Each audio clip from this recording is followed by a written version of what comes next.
This is a video guide to accompany Mel's guide on battle point farming in the Battle Palace. Special thank you to them for the time and effort in testing this team and compiling their knowledge into a written guide for all of us to use. The Battle Palace is one of the battle facilities in the Hoenn Battle Frontier. Its gimmick is that you cannot select your Pokemon's moves, you can only instruct each Pokemon to fight and only have to switch in Pokemon upon fainting.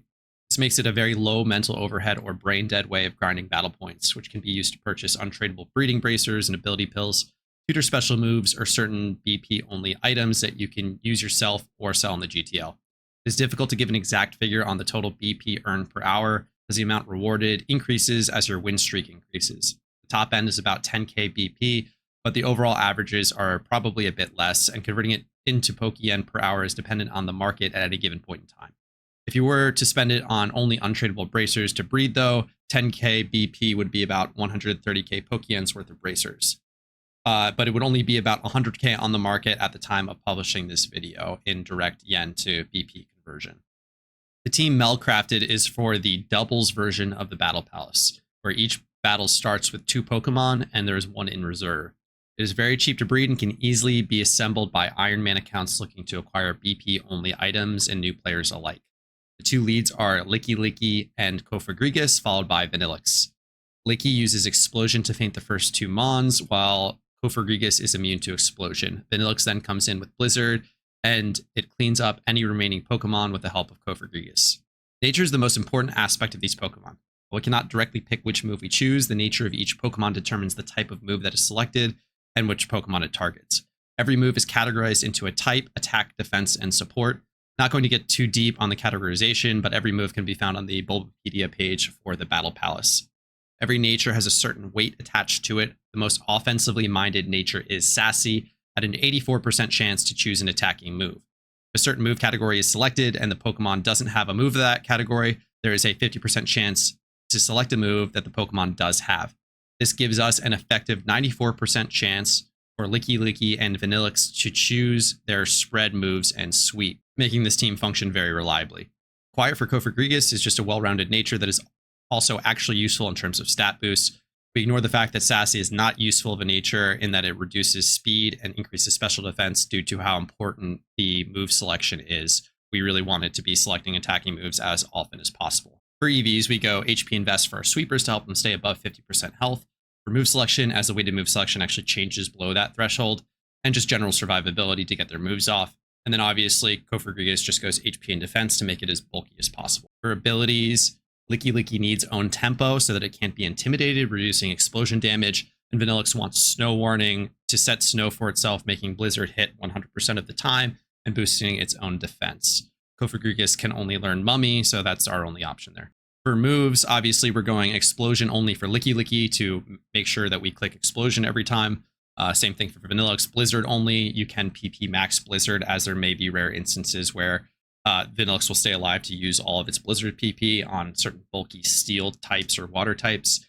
And then Cofagrigus has Energy Ball for bulky water types that may live Explosion, Shadow Ball to take care of any ghosts that immune the explosion, Will-O-Wisp to reduce physical damage from opposing Pokemon, and Calm Mind to boost its own special defense and special attack, making it a very well-rounded cleanup Pokemon.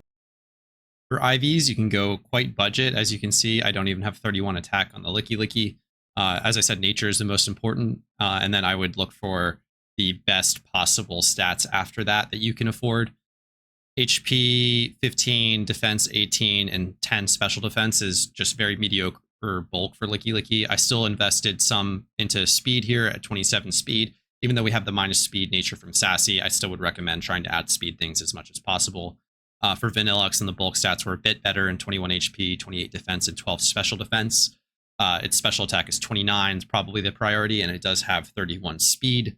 Again, want speed, despite the fact that we're not EV investing or the Sassy nature, but still important to outspeed things.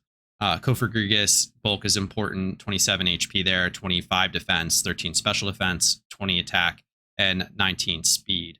So I would say bulk is probably a bit more of a priority for Cofagrigus, but as you can see, these are very easily acquirable Pokemon.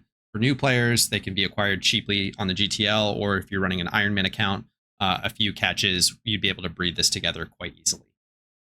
To begin, simply enter the Battle Palace, head over to the double side of the room.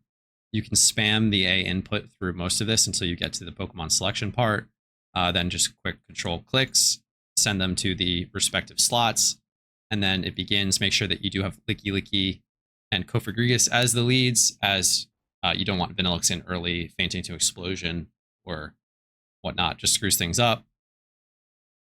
The input itself, once you get to the first set of Pokemon, is just clicking the fight button twice. So this is just still spam A. So it's mostly spam A the whole time, other than that control click that I mentioned to get it started. We are outsped, no big deal. Then the next input that is non-spamming A will be selecting Vanilluxe. Once Lickilicky uses Explosion, we do get the rare 6% chance that Lickilicky doesn't use a move, which is a bit unfortunate, and we catch a freeze on Cofagrigus. Shouldn't matter all that much. We should get the Lickilicky Explosion here, odds are. And then we can see the Vanilluxe switch. Oh, this is going to be painful if nothing happens. There we go. We get the Vanilluxe Explosion. Should faint both of these unless there's a sash lead. That does happen sometimes. Usually not a problem this early. This is a fresh streak. So we see the first Evo of Pokemon. They're generally very weak power level overall. Once you get to the higher levels, you do start to see legendaries and other things. And then we just have to clean up a single EV with the Vanilluxe and Cofagrigus. As you saw, we did have to select the Vanilluxe. You can't just spam A because the cursor doesn't start over the Vanilluxe. So you either have to click or scroll over to it. So there are some non-spam A input methods, but this makes it a very, very low mental overhead method. Like I mentioned, you're just pressing A most of the time. You just have to scroll over, select Vanilluxe once the explosion happens. And then for every round is 7 trainers in a row. Once you have gone through all 7 trainers, you are rewarded battle points, and then you can re-enter. You do have to reselect the team when you do that. So it's super simple, very easy method of collecting battle points. Like I said, super accessible for new players, super accessible for Iron Man accounts.